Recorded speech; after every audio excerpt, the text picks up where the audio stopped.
Bit కదా, ఆ bit ఎంత గొప్పగా ఉంటుందో. అందరికీ నమస్కారము. శ్రీకాంత్ సిహెచ్ ఛానల్కు మీకు స్వాగతం. మొదటి నుంచి కొనసాగుతున్న అలాగే ఈరోజు ఈ వీడియో చూసి కొత్తగా చందాదారులుగా అంటే సబ్స్క్రైబర్స్గా అయిన వాళ్ళందరికీ కూడా ధన్యవాదాలు, కృతజ్ఞతలు. గురుభ్యో నమః. ఈ పాట ప్రేమ అనే పరీక్ష రాసి అధిక ప్రాధాన్యత వర్గంలో చేస్తున్నాను. 14 మంది అడిగినట్టు మా వాళ్ళు చెప్తున్నారు. అయితే ఒక చాలా ముఖ్యమైన గమ్మత్తైన విచిత్రమైన విషయం చెప్తున్నాను ఈ ఛానల్లో, ఈ వీడియోలో. పూర్తిగా చూడండి వీడియో, మధ్య మధ్యలో చెప్తుంటాను దాని గురించి, మిస్ అవ్వకండి. చాలా ముఖ్యమైన విషయం. సో ఇది సినిమా గురించి విశేషాలంటే మరి తమిళ్లో కాదలర్ దినం అని వచ్చిందనమాట. ఇది ప్రేమికుల రోజు తెలుగులో.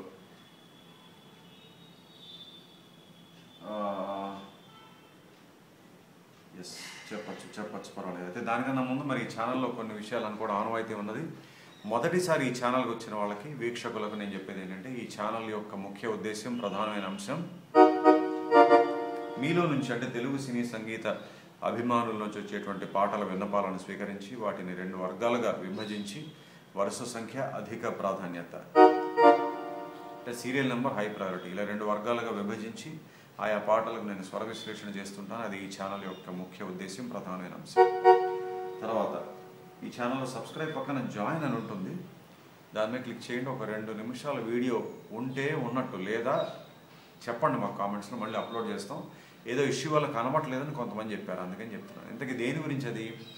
It's all about becoming a member of this channel and getting membership. సభ్యత్వం పొందడం, ఈ ఛానల్లో సభ్యులు అవడం.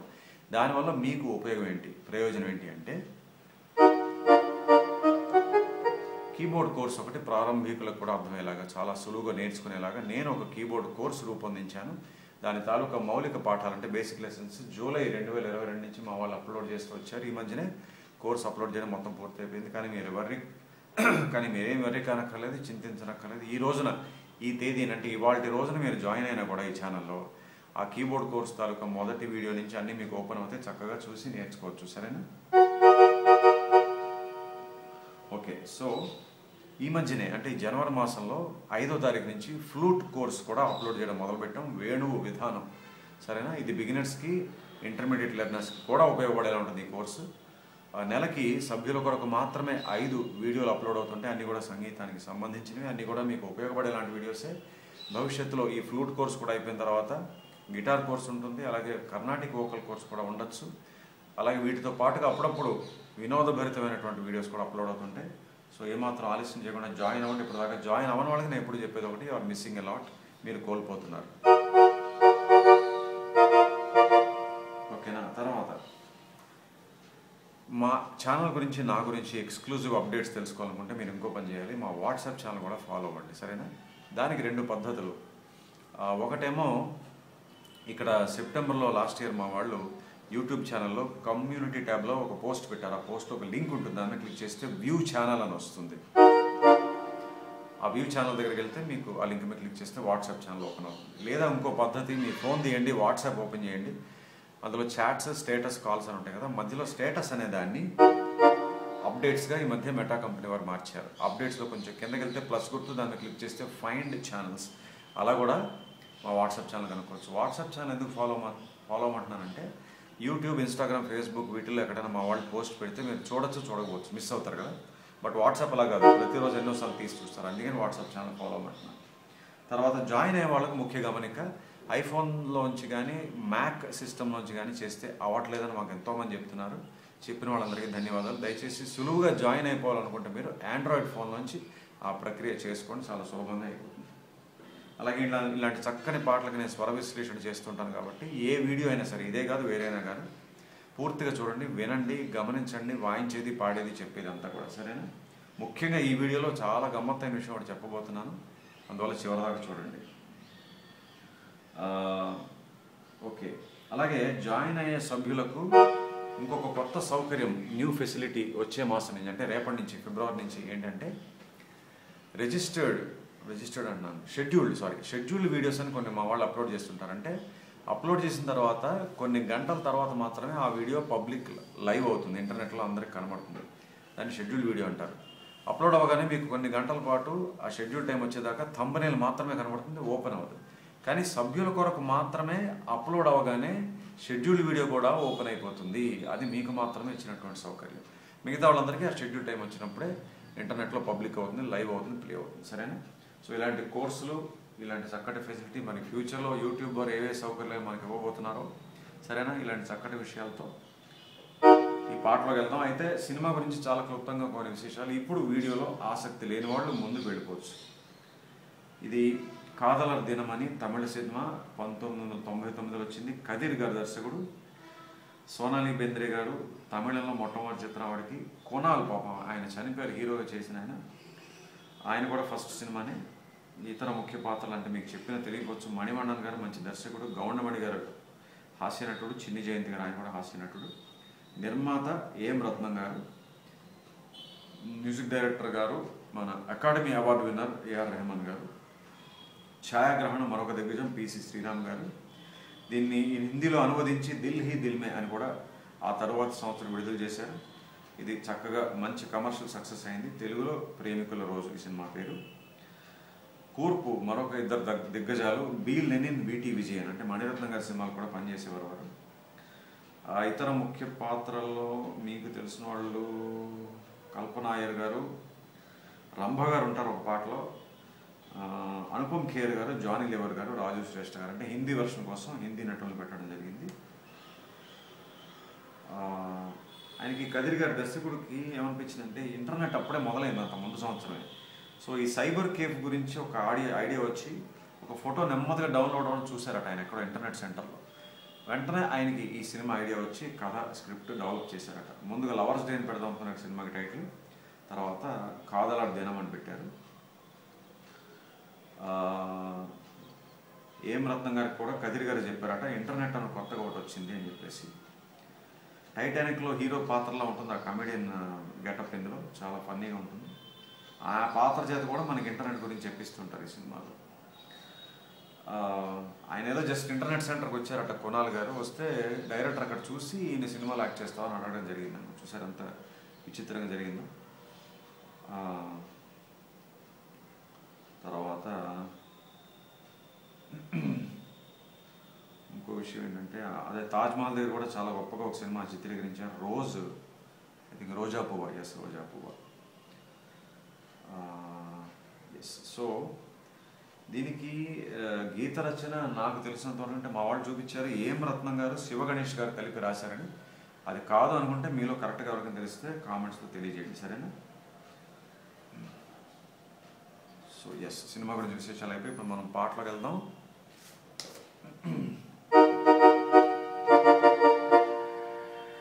ఎస్, ఫస్ట్ బాలు ఇంతకీ ఇది చెప్పలేదు కదా పాట గురించి. డి షార్ప్ ఆర్ ఈ ఫ్లాట్ 2.5 శృతులు ఉన్నది ఈ పాట.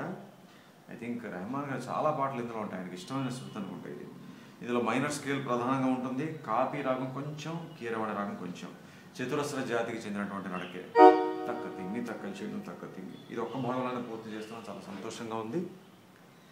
సో ఫస్ట్ బాలుగారే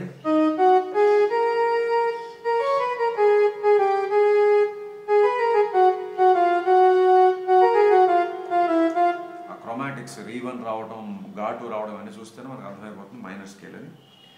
ఓకేనా?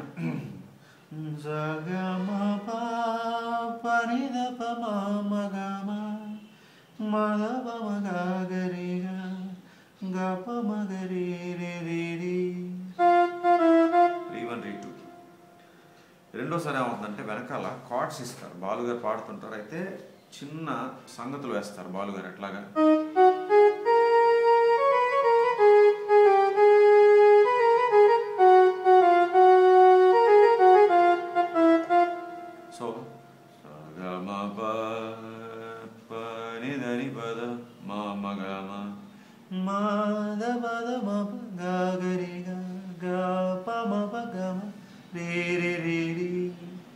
కార్డ్స్ చూద్దాం.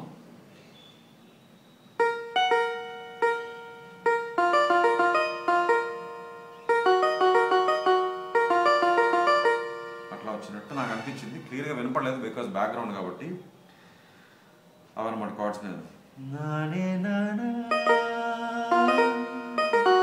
కార్డ్స్ చెప్పేస్తా ముందు.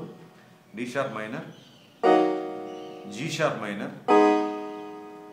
F sharp major, A sharp major. So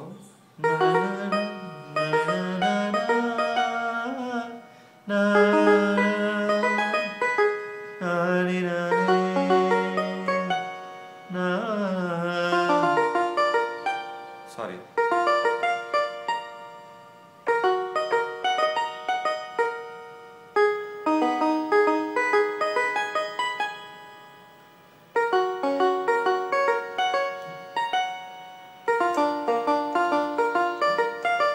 అట్లా అనుకోండి. తర్వాత పల్లవి మీద మళ్ళీ ఈ పల్లవి మ్యాండలిన్ మీద పల్లవి బాణి.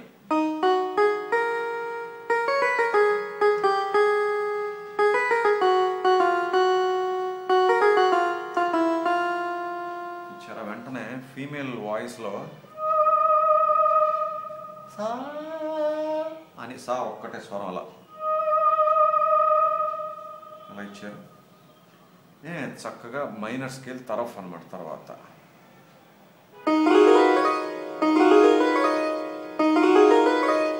అట్లా మైనర్ స్కేల్ ఒకసారి వాయిన్ చూపిస్తే బెటర్ కదా మీకు. చాలా గమ్మత్తైన విషయం చెప్తాను అనేది చెప్తాను, చివరిదాకా చూడండి. సో ఈ తరఫ్ అయిపోయిన తర్వాత స్ట్రింగ్స్ మీద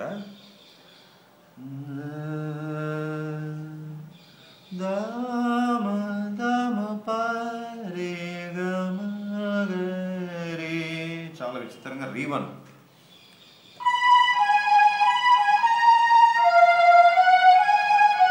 ఇక్కడ ఏం చేశారంటే రీవన్ టచ్ చేయడమే కాకుండా ఇక్కడ నుంచి క్రోమాటిక్స్ అన్ని టచ్ చేసుకుంటూ రీ స నీ స, రీ టు స నీ టు స అట్లా వచ్చారన్నమాట.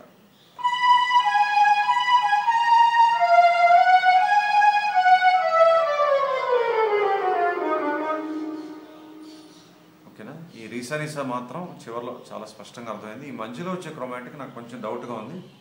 మొత్తానికి ఒక రీ 1 నీ 2 వరకు తెలిసింది. ఈ నీ 2 నుంచి గా వరకు ఒక 8 స్వరాలు.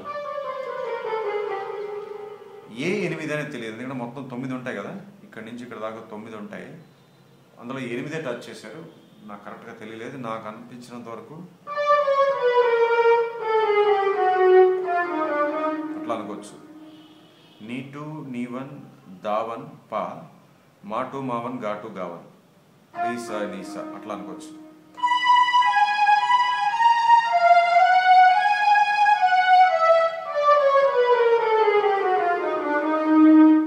ఇది స్ట్రింగ్స్.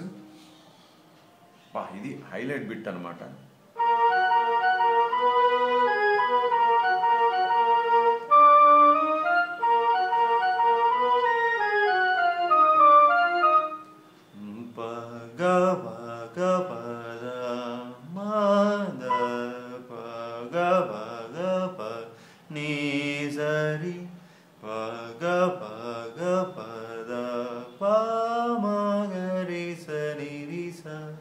రెండోసారి చిన్న సంగతి.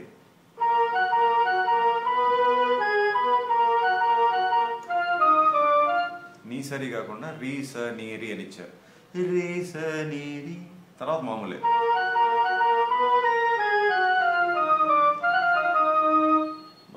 Beautiful beautiful.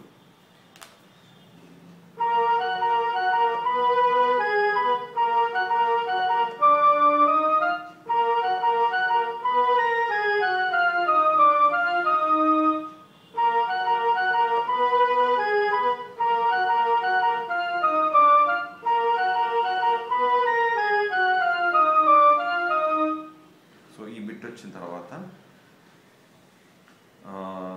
ఇప్పుడు పల్లవి ఇక్కడి నుంచి స్టార్ట్ అవుతుంది.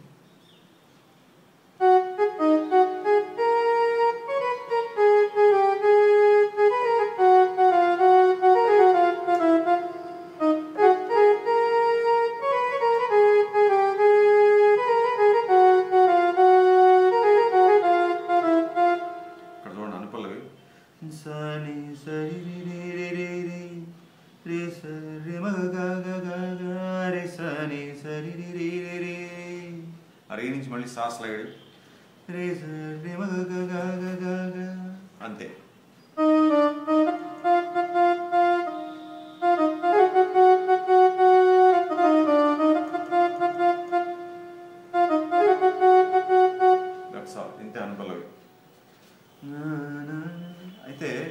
జరుగుతుండగా ఏం చేశారు, స్ట్రింగ్స్ ఆబ్లిగేట్ వచ్చారు. అది చూద్దాం.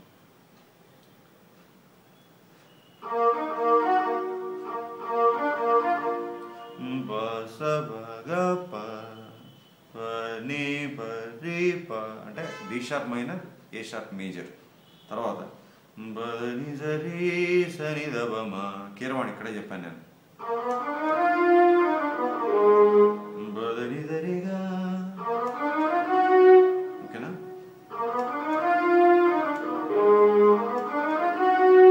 మొత్తం చూద్దాం.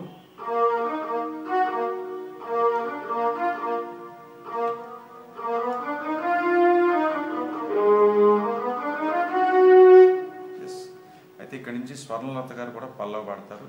నాకు ఎంతో ఫేవరెట్ సింగర్ ఆవిడ. సో ఆవిడ పాడిన దాంట్లో ఈ మగ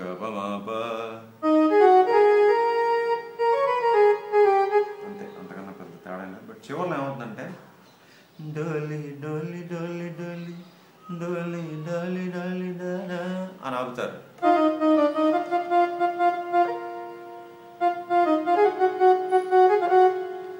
గమరిగా అంతే, అక్కడ ఆపేస్తారు. ఇక్కడి నుంచి రెండో సంగీతం.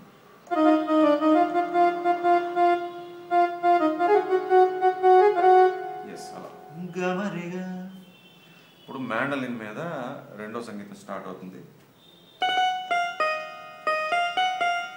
గగరి సరిగరి, తర్వాత గగరి సమగరి, ఓకేనా. తర్వాత ఇక్కడ మార్చారు, కాపీ రాగం ఇక్కడ కనబడుతుంది మనకి.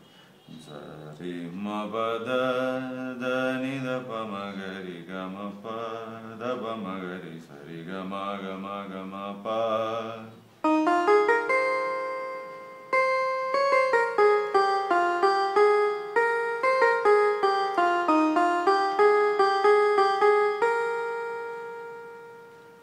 మళ్ళీ అది వస్తుంది ఫస్ట్.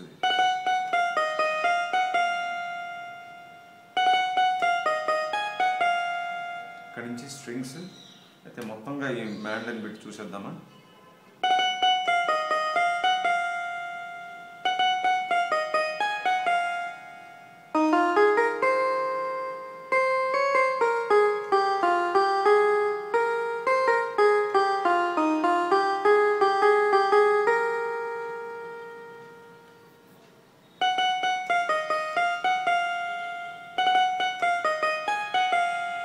స్ట్రింగ్స్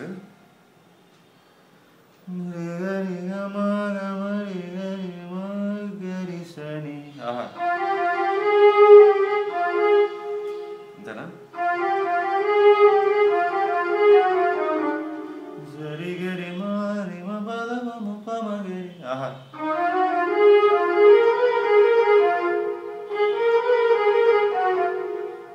మళ్ళీ చూద్దాం. ఘాటు వచ్చింది ఇక్కడ, ఘాటు గవనం రెండు వస్తుంటాయి, జాగ్రత్తగా గమనించండి. ఇందాక ధాటు వచ్చింది, నీ వన్ నీ టూ రీ వన్ అన్ని వాడేసారు ఈ పాటలో. మా టూ ఒక్కటే అనుకుంటా, లేదు. ఎస్, రీ వన్ రీ టూ గవన్ ఘాటు మా వన్ మా టూ వాడలేదు. పా దా వన్ దా టూ నీ వన్ ఇటు. ఎస్, మా టూ తప్ప అన్ని వాడేసారు ఈ పాటలో.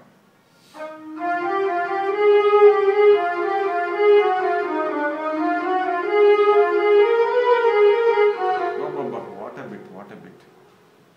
మళ్ళీ ఫ్లూట్ మీద మళ్ళీ ఇదే వస్తుంది అనమాట. అయితే చిన్న తేడా ఏంటంటే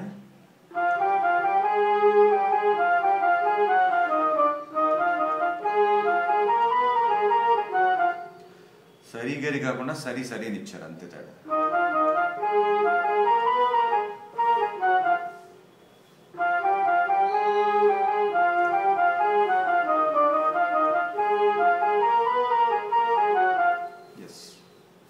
ఇప్పుడు చరణం స్టార్ట్ అయ్యే ముందు బాలు గారు చిన్న రాగం పాడతారు.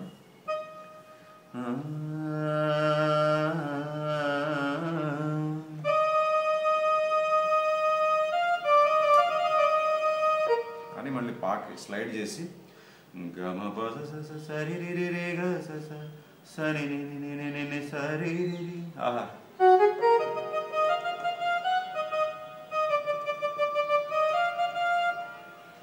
ఇక్కడ మళ్ళీ మ్యాండలిన్ మీద కార్డ్స్ పార్ట్స్ ఇచ్చారు, కార్డ్స్ కాదు పార్ట్స్. అదేంటంటే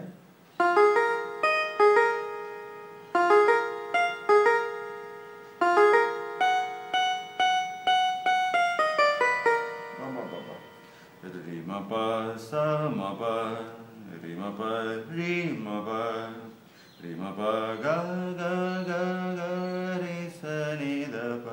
కీరవాణి నోట్స్.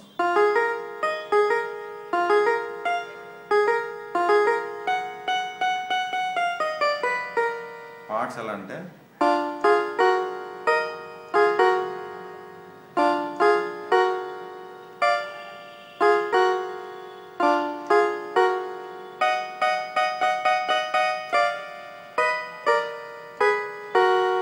అట్లా అనుకోండి. ఇప్పుడు బాలు గారు మళ్ళీ అదే లైన్ పాడతారు.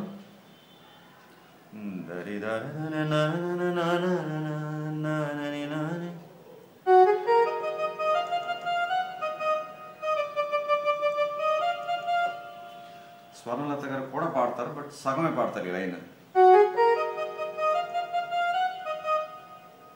అని పాడేసి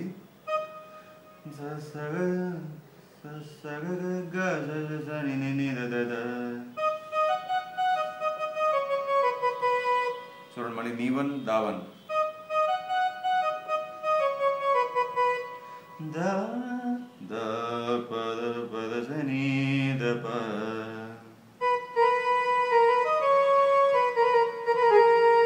అట్లా అనుకోవచ్చు. అర్థమైందా?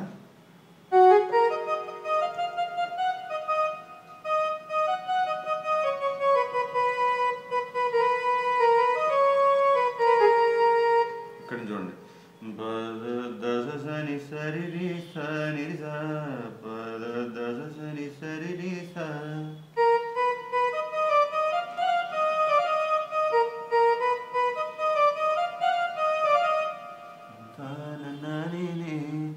మణిశర్మ గారు ఇలాంటిదే ఏదో పాట దీని నుంచి ప్రేరణ పొంది చేసినట్టు అనిపిస్తోంది. మీకు గుర్తొస్తే చెప్పండి.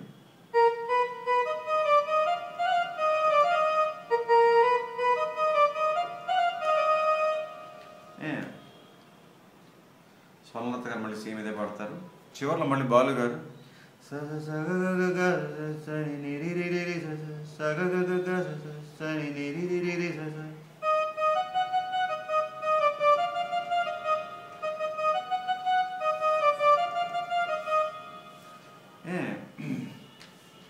అంతే, అక్కడితో చరణం అయిపోయినట్టే. ఇక్కడి నుంచి మ్యాండలిన్ మళ్ళీ మ్యాండలిన్ చాలా చక్కగా పాడారు, పాటలు ఎక్కువ పాడారు. సరి గరి సమగరి సనిద.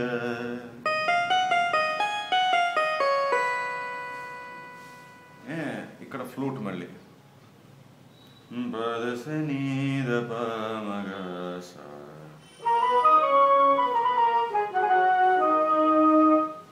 పద సనీద పమగ స. ఇక్కడతో చరణం పూర్తయింది. అంటే ఆ మ్యాండలిన్ బిట్ ఈ ఫ్లూట్ బిట్ కూడా చరణంలో ఒక భాగమే అనుకోవచ్చు. అలాగే ఇక్కడ మళ్ళీ మధ్య పల్లవి బాలు గారు అంతా పాడేశాక మ్యాండలిన్ మీద మళ్ళీ బిట్ ఇచ్చారు.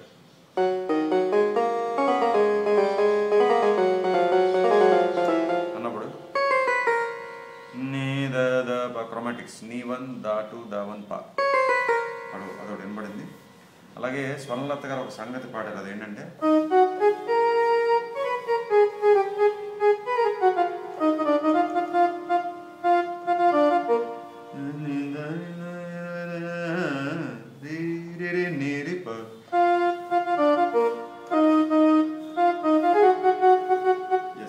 నాకు ఇది వినగానే ఎప్పుడో ఒక పాట గుర్తొచ్చేస్తుంది.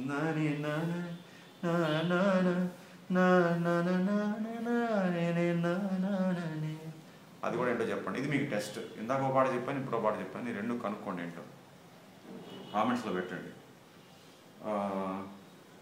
అయిపోయింది. మూడో సంగీతానికి వచ్చాం. మూడో సంగీతం రికార్డర్.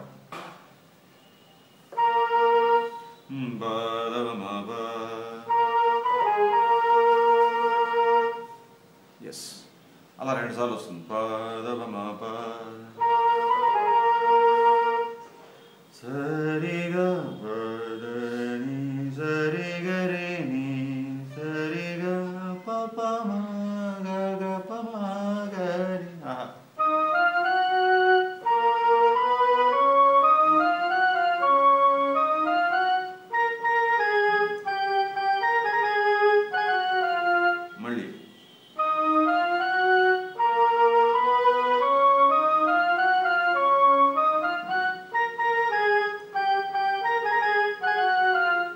తప్పనిసరి అవుతుందంటే కోరస్ దీనికి జాయిన్ అవుతుంది.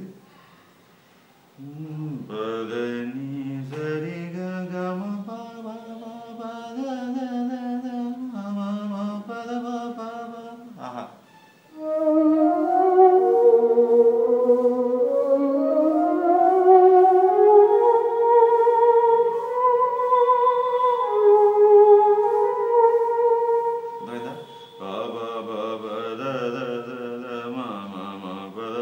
తర్వాత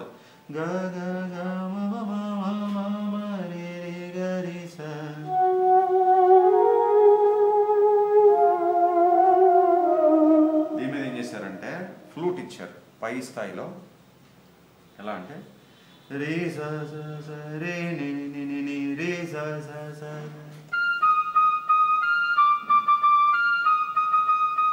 అట్లా ఇచ్చారు. ఇది అయితే ఆ కోరస్ మొత్తం చూసేద్దాం ఒకసారి.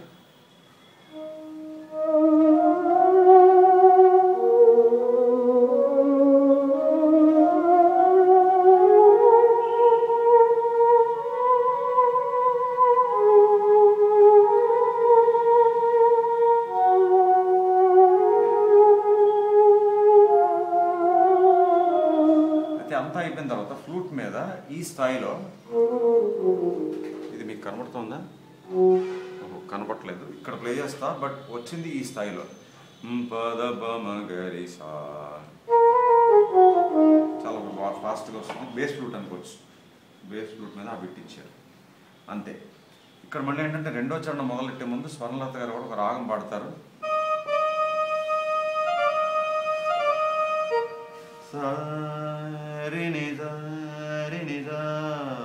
సా నుంచి పాస్ రైడ్ అవుతుంది. రెండో చరణంలో బాలు గారు అక్కడ ఏం చేశారంటే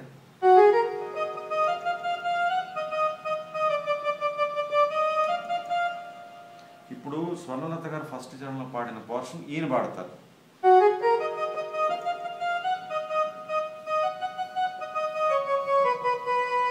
ఇక్కడ ఈయన గమకం వేశారు నీ మీద.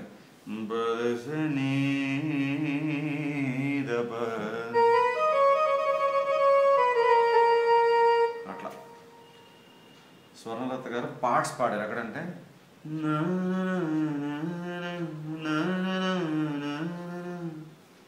ఎలా అంటే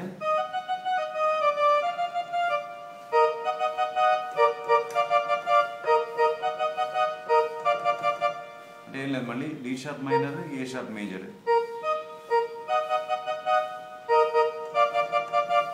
అట్లా తర్వాత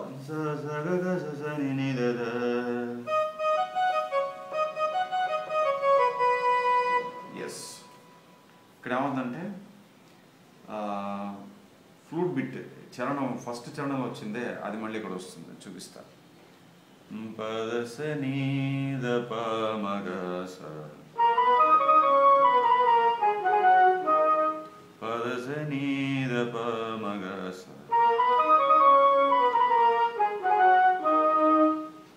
ఇప్పుడు ఆఖరి పల్లవి ఇద్దరు కలిసి పాడతారు. ఇక్కడ స్ట్రింగ్స్ మీద ఏం చేశారంటే చెప్పాను కదా, ఆర్పెజియో, కార్డ్ ఆర్పెజియో.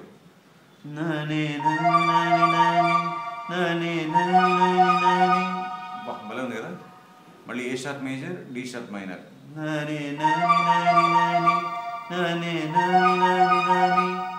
అర్థమైందా? అట్లా ఇచ్చారు.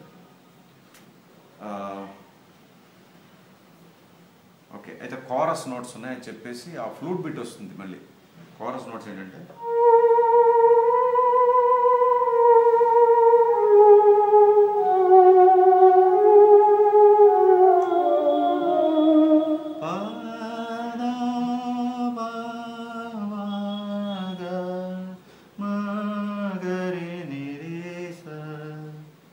ఇది దేనికి ఆ ఫ్లూట్ బిట్ వస్తుందే, థీమ్ బిట్ అనుకోండి, దానికి.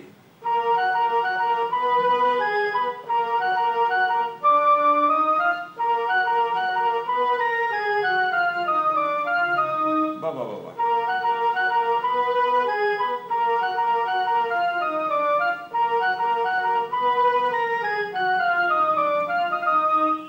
ఎస్, అంతే, పాడబోతున్నట్టే.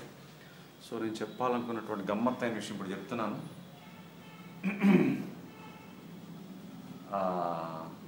సింగర్స్కి, గాయకులకు అంటే గాయని మణులకు కూడా కొంచెం నిర్ఘాంత పోయేటువంటి విషయం ఇది. ఎందుకంటే లాల్ సలాం అని ఒక కొత్త సినిమా రజనీకాంత్ గారు నటిస్తున్నారు. అందులో ఏఆర్ రెహమాన్ గారు మ్యూజిక్. దానికి ఒక పాట ఈ మధ్య విడుదలైంది కొన్ని రోజుల క్రితం.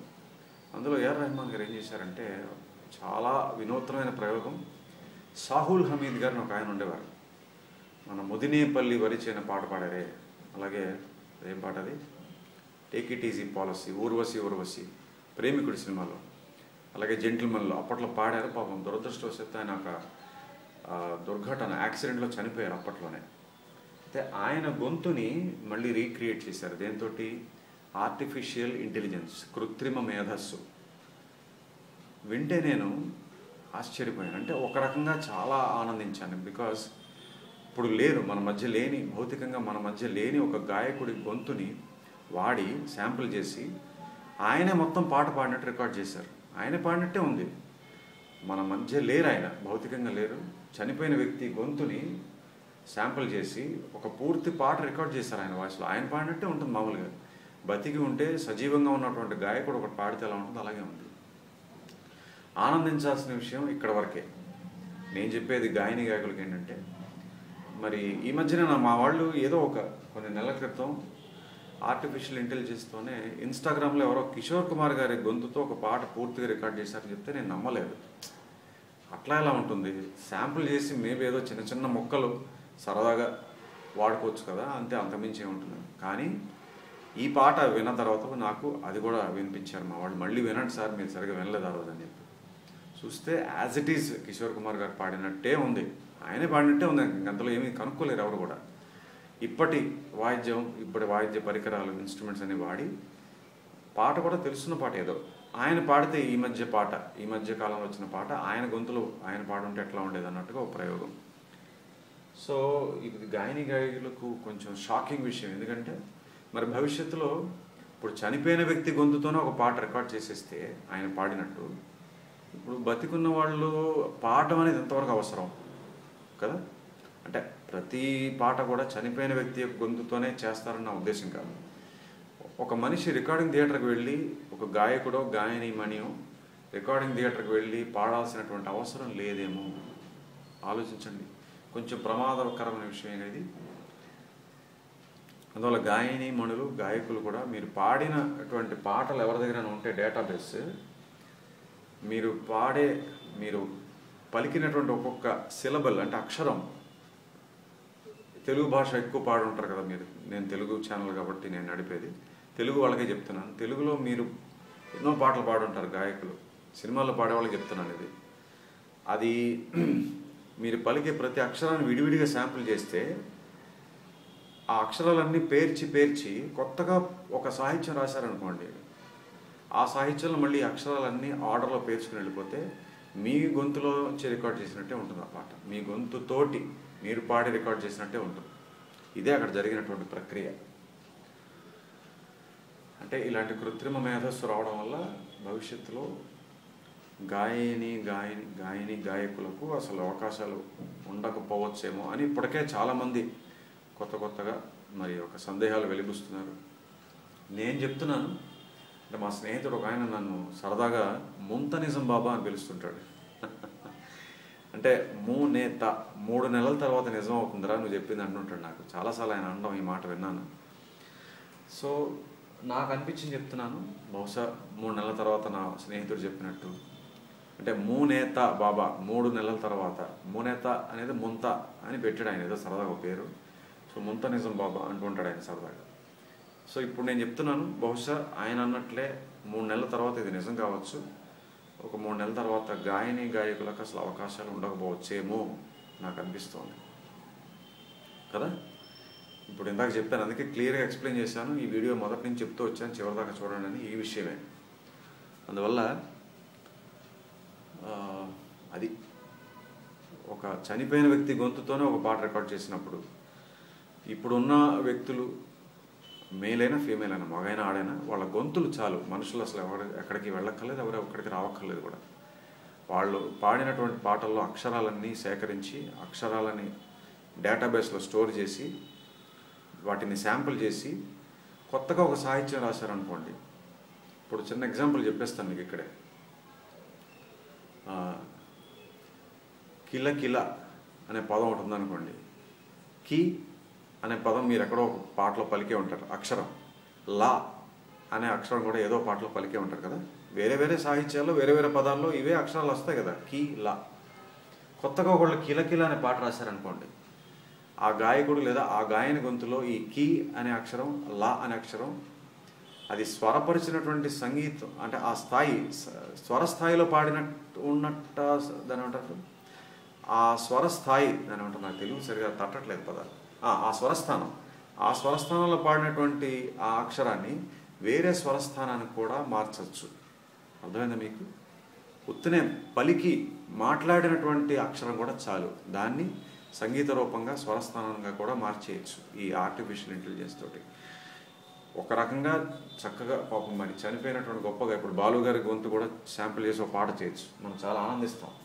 ఒకసారి ఎప్పుడైనా బాగుంటుంది అది కదా, చాలా అరుదుగా ఎప్పుడైనా ఒకసారి ఒక ప్రయోగం చేస్తే ఆహా, మన అభిమాన గాయకుడు లేదా గాయని మన పాట మళ్ళీ వారికి లేకపోయినా భౌతికంగా వారి పాట మనం వినగలిగామనే ఒక తృప్తి మనకు కలుగుతుంది. కానీ ప్రతిసారి అదే చేయడం అనేది కొంచెం ప్రమాదకరం కదా మరి. సో నాకు ఇట్లా అనిపించింది, ఇది మీతో పంచుకోవాలనిపించింది. సో గాయని గాయకులకు భవిష్యత్తులో అవకాశాలు లేకుండా పోవచ్చేమో. ఎంతైనా మరి మషిన్ మీద, ఈ యంత్రాల మీద ఎంతకాలం ఆధారపడతారో. ఇలాంటి సాంకేతిక పరిజ్ఞానం రావడం మంచిదే, కానీ దానివల్ల మనిషి యొక్క ప్రతిభకి, టాలెంట్కి అవకాశాలు లేకపోవడం అనేది జరగకూడదు కదా. చూద్దాం, ఏది మన చేతిలో లేదు. కాలానుగుణంగా అనేక మార్పులు వస్తూ వచ్చాయి. ట్రాక్ సిస్టమ్ లేదుగా ఒకప్పుడు, అసలు ట్రాక్స్ లేనప్పుడు అందరూ కలిపి పాడేవారు. ఎవరికైనా తప్పు వస్తే మళ్ళీ మొత్తం పాట అంతా రికార్డ్ చేయడం. ఆ స్థాయి నుంచి ట్రాక్ సిస్టమ్ వచ్చాక ఎవరు ఎప్పుడు వచ్చి పాడినా అది మిక్స్ చేయొచ్చు. తర్వాత శాంపుల్ చేయడం మొదలెట్టారు, ఒక చోట పాడేసి కాపీ పేస్ట్. ఈ కాపీ పేస్ట్ అనేటువంటి గాయకులు ముఖ్యంగా గుర్తుపెట్టుకొని మిమ్మల్ని అసలు పిలవరు. ఇంకా సాంకేతిక పరిజ్ఞానం మీద ఆధారపడండి, మేము ఇంకా పాడక్కర్లేదు అని మీరు చాలాసార్లు